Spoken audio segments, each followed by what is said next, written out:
Today I'm announcing that no charges will be filed against the officers in the May 29th officer-involved shooting in Colerain Township.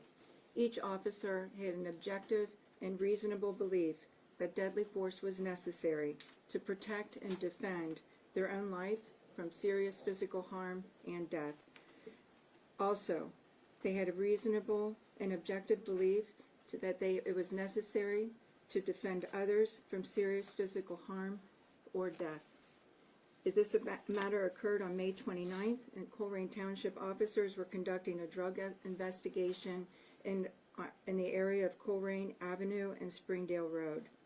During this investigation, officers observed Joseph Van Niman interact with an individual believed to be a drug trafficker. Colerain officers Huntington and Miking pursued Van Niman as he walked across the street into the parking lot of the Kroger store located at 3636 Springdale Road. When officers Huntington gave Van Niman a verbal command to stop, Van Niman turned towards the officers with a firearm in hand and took a shooting stance. Officers produced weapons, and Van Niman ran into the Kroger store, taking cover near the entrance with his firearm still drawn. Van Niman and police exchanged gunfire from this position, and Van Niman stepped out multiple times while brandishing a firearm at the officers. At this time, Officer Hatcher, who was working undercover, approached from an alternate entrance. Van Niman attempted to move deeper into the store. Before he could accomplish this, Van Niman was struck by one of the officer's shots and fell to the ground. Officers placed Van Niman into custody and immediately began to provide life-saving measures. Van Niman was indicted by our grand jury on May 31st for multiple counts, including attempted murder and felonious assault. I want to commend the Colerain Township police officers, especially Officer Huntington, Miking, and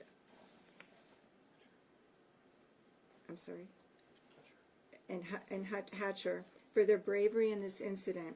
Their quick and decisive action saved lives and prevented what may have been a terrible tragedy. This case is yet another reminder of the dangers police and law enforcement officers face on a daily basis. In a split second, this defendant turned a simple request to stop into a deadly shootout. We are very fortunate as a community to have highly trained police officers that were able to neutralize this situation with no loss of life. At this time, I'd like to share with you the Bodycam video. Actually, is that next? Yes. Give me a second. Come here a second. Dude, stop! Stop! Drop the gun! Drop the gun! Stop! Stop!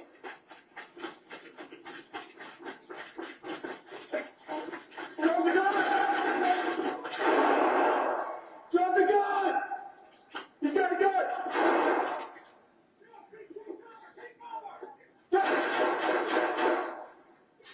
He's right on here! He's got a gun!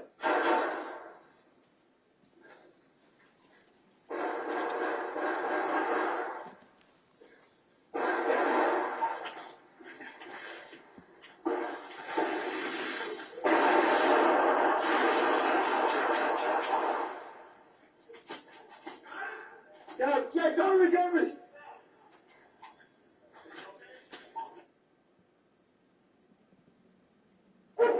Give me a second. Come here a second. Dude, stop! Stop! Drop the gun! Drop the gun! Stop! Stop!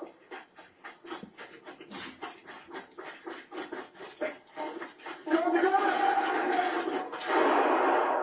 Drop the gun! He's got a gun!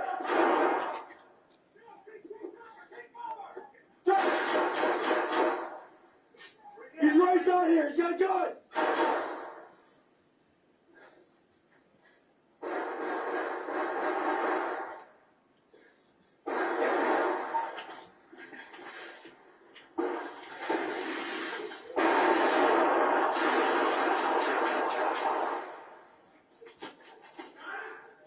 Yeah, go recovery.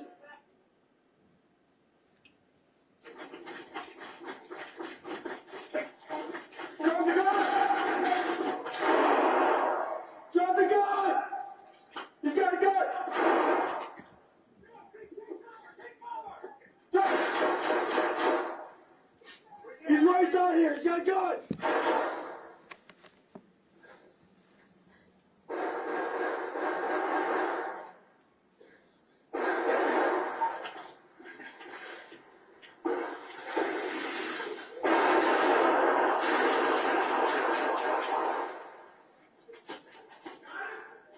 Yeah, cover me.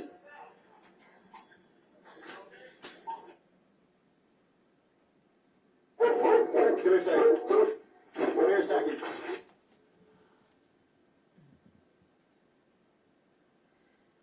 Stop! Stop! Drop the gun! Drop the gun! Stop! Stop!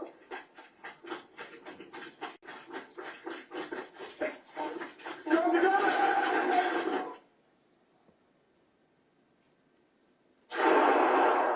Drop the gun! He's got a gun!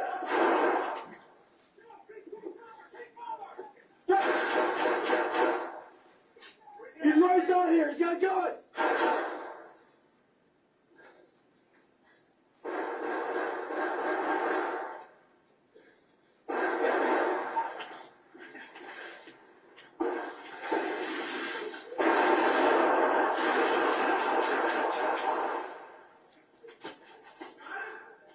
Yeah, cover me. We have now some still slides to show as well. Oh, I'm sorry, there's still one more body camera. This is the second officer camera.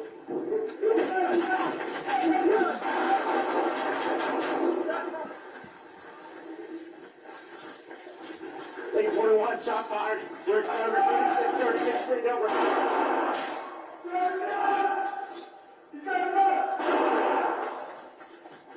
He's in here. Where's he at, Brian? He's out here. He's got a gun.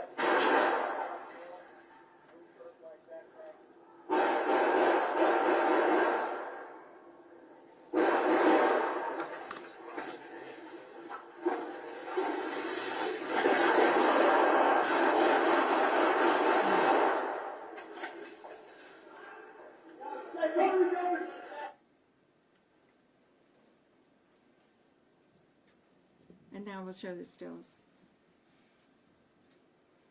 You might want to help me explain. I'll come out.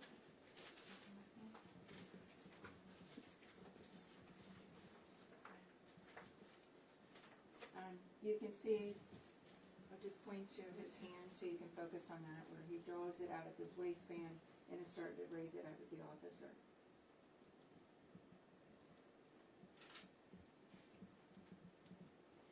On this one, you can see the firearm here in this hand. He came in from the cart area, where the cart holding area is, and entering the store. Here, again, this is an image where you can see the firearm. There's still people in the front of the store that haven't moved yet. In this picture here, you can see he's standing, it's a little blurry. He's standing right here, and he's bladed in that picture in a shooting stance, Officer Huntington. Again, that's the display of that from the inside looking out of his shooting stance, Officer Huntington. Clear as day right here. And again, here he's pointing at Officer Minking. The other officer and the second officer. This one, he's in this position, and at this point, this is the third officer that came in from another direction, another entrance. And they will engage in just a moment. He turns, he's going to move this direction, that officer begins firing at him, and he's now taking cover. The officers out here are unaware that there's a third officer and they're shooting. All they hear is the sound. They believe there's shots being fired at people inside the Kroger. He then comes out of his holding, or what do you call this there? He came out outside of cover and began pointing his firearm directly at Detective Hatcher. Here's the detective here.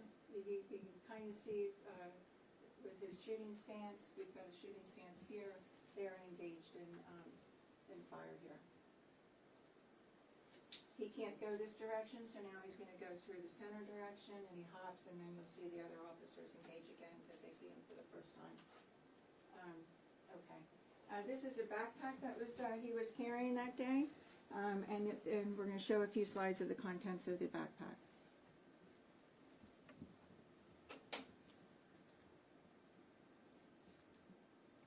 That's Narcan. That's a wig.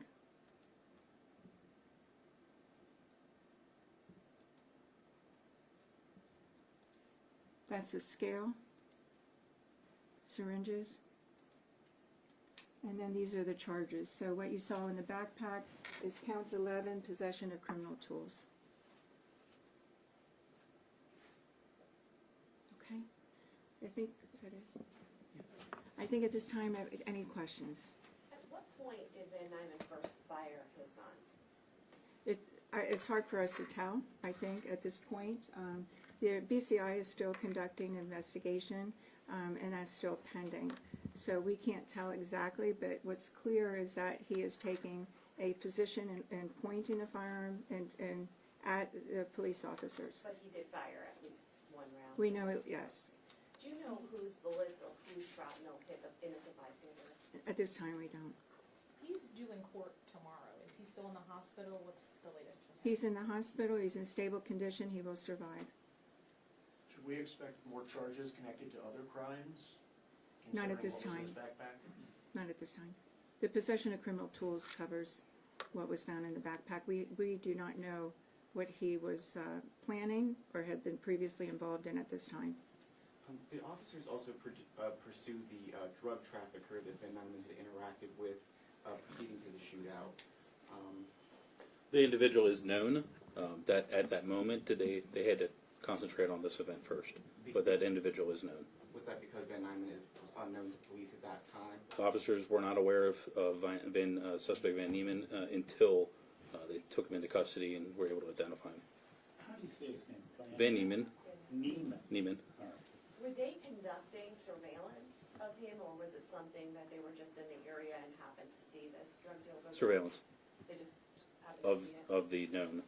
Is it police protocol to follow somebody from the original press release across the street into a crowded parking lot, then into the store? Can you walk us through how come they did that? Because some would say it's just a drug deal. Why not let it go when there are crowds? Crime's crime. I think it's simply put as that. The individual was met with a known drug trafficker. Our officers engaged the individual not knowing who he was. They believed there was some sort of criminal activity afoot. They had probable cause to stop him.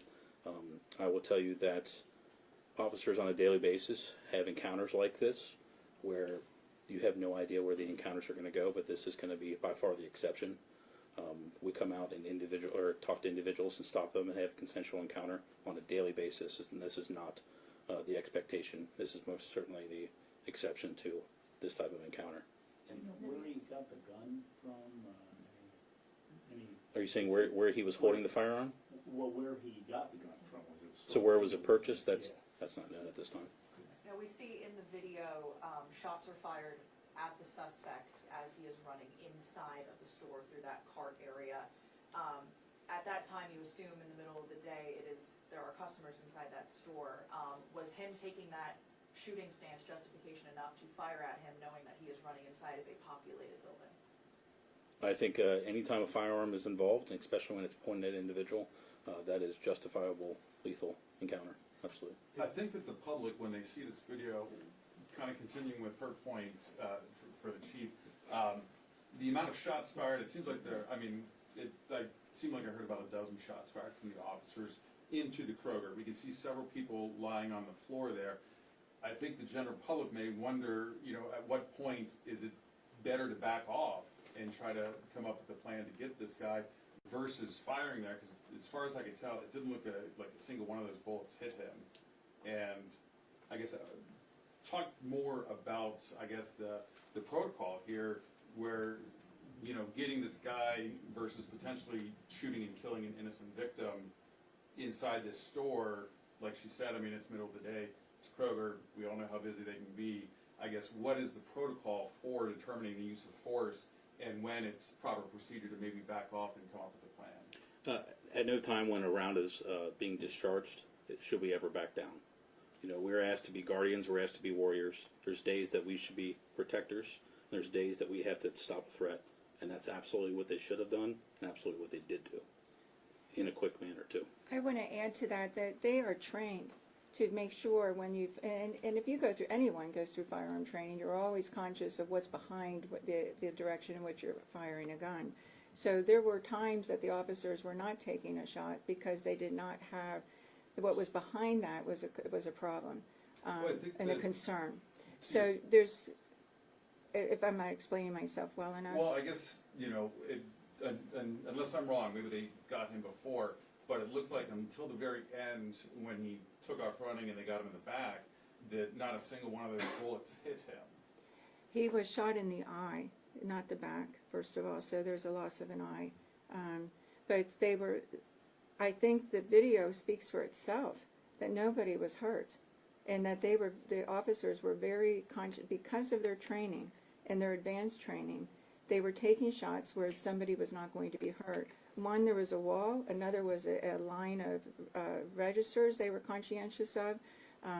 They weren't taking shots when it was going to go too deep into the store. They were concerned about that as well. So, I mean, they were aware of when they were shooting and when they were not. Was he known to law enforcement prior? Yes, he has a record. He has a history here in Hamilton County, most of it from 2021 back, but most of it being minor. Criminal trespass, carrying concealed weapon, drug charges. He also recently was apparently in South Florida, is January of 2023, Hollywood, Florida, aggravated assault on an officer. 3 different charges there. I don't have a disposition. I don't know if he was ever served with the warrant on that. He also was in Broward County, which is near Miami, in March of 23, assault on a law enforcement officer. That one ended up with some kind of a plea agreement that included a resisting arrest charge. And then he has charges in Key West, Florida as well, resisting an officer with violence. So there is contact. How many times was he shot? You said he was shot in the Once. eye? One time and once in the eye. Right. And do you know about how many shots were fired by officers? At this point, it's undetermined. We're still waiting for the full investigation from the Bureau of Criminal Investigations. They're conducting that investigation. So we're waiting for the actual amount and the ballistics reports and things along those lines, which we have not received. Yes. Are the officers still on leave at this point? I'll Or let have the they chief been- answer that. They are.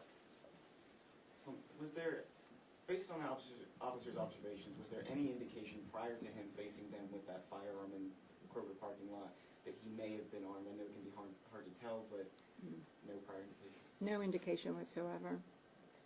It was concealed in his waistband, that's what I can tell you. They were stopping just to ask his information, and that was basically it. So a simple request to stop and provide information turned into this situation. Is there any In regard warrants to the issued for- BCI investigation and this, I guess, could BCI come back with charges, or are they investigating a different portion of this? I guess when you say that the officers are cleared, does that mean from your office's point of view, or does that mean think they're that- cleared? They're unless there's something majorly different, but at this point, they are being cleared. The video tells the story. There was a threat of imminent harm, death. It happened in matters of seconds. We're lucky that the result is what it was, with only one person injured in this, where everybody else is running for their lives and running away from the threat. We have 3 brave officers that ran towards it to neutralize the threat because they were so concerned about the others in the community, knowing that store was so busy. And they performed as they were trained, and they eliminated the threat, and then they stopped and rendered aid to the suspect. Did all 3 officers fire? All 3 officers involved? All 3 officers were engaged, yes, and Meaning they fired in their service weapons. So the undercover officer too just happened to be in the area when the drug deal went down? He was part of the investigation of the drug transaction. Okay, so it wasn't just they happened to be in the area? He was across the street, came to the aid when those shots were fired. He comes in through a second entrance or a different entrance and approached from a different direction. Okay, sorry, I'm just confused. So it wasn't just they happened to be in the area and they saw I just want to make sure my facts are straight. No, the individuals that are involved in this are part of our impact unit, which is a proactive policing unit that is used to combat drug activity and violent crime. They were all observing this activity. They realized Hatcher is the individual that we're talking about here. He saw the actual weapon being pointed at the officers in the parking lot and immediately went in to engage. Okay, so they were kind of conducting Yes. an investigation. Was he undercover officer one of the three? Yes, he was the man in the yellow shirt, no body armor, no vest. And he still, all of them performed heroically. They should be, our community should be thankful for them, how courageous they ran. When everyone else's instinct is to run for their lives, these officers ran in the direction of danger to save others. They are dedicated to serving and protecting everyone in our community, and they should be commended for their bravery and heroic actions that day in saving countless lives. I mean, you can just only imagine what this may have turned into, and we're very fortunate the end result that we have today. At this time, I'm going to go ahead and conclude. I wanna Anything? ask one more question. Sure. Was the victim inside the Kroger or out in the parking lot? What victim? The one who had the shrapnel or potentially was shot. He was in. They were inside, and they took a position right down on the ground, as you saw in the video. So one of the three individuals. Yeah, and he was. It was most likely a ricochet, but that's still to be determined.